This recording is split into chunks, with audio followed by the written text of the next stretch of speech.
How is cider made? Have you ever wondered how that delicious cider in your glass came to be? Let's take a closer look at the fascinating process of cider making, especially through the lens of local cideries that support sustainable food systems. First, cider begins with selecting the right apples.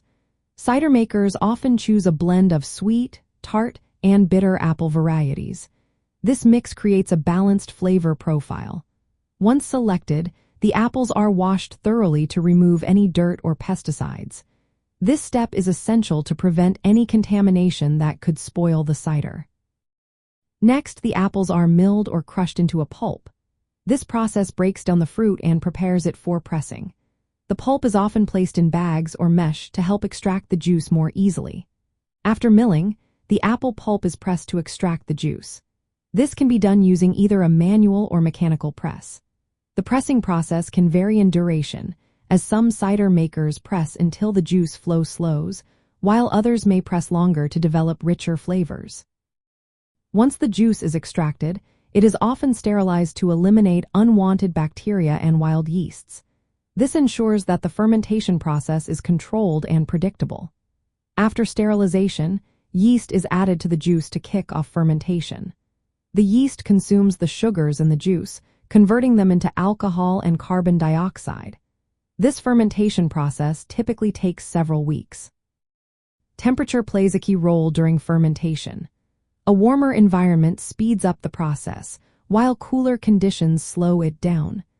An airlock is used on the fermentation vessel to allow gases to escape while keeping air out, which helps prevent contamination.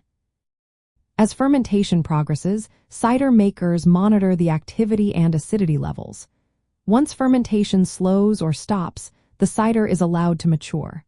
This maturation period can last weeks or even months, depending on the desired clarity and flavor.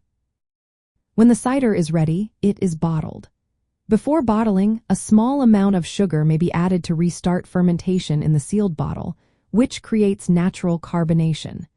Bottles designed to withstand pressure are used, and they are sealed with corks or crown caps to maintain freshness. Supporting local cideries is beneficial for sustainable food travel.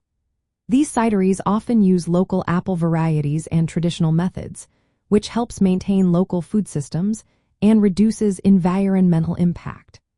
By choosing cider from local producers, you not only enjoy a refreshing beverage but also contribute to the preservation of local agriculture and food traditions. So, the next time you sip on a glass of cider, remember the careful process that brought it to your table and the local cideries that make it possible.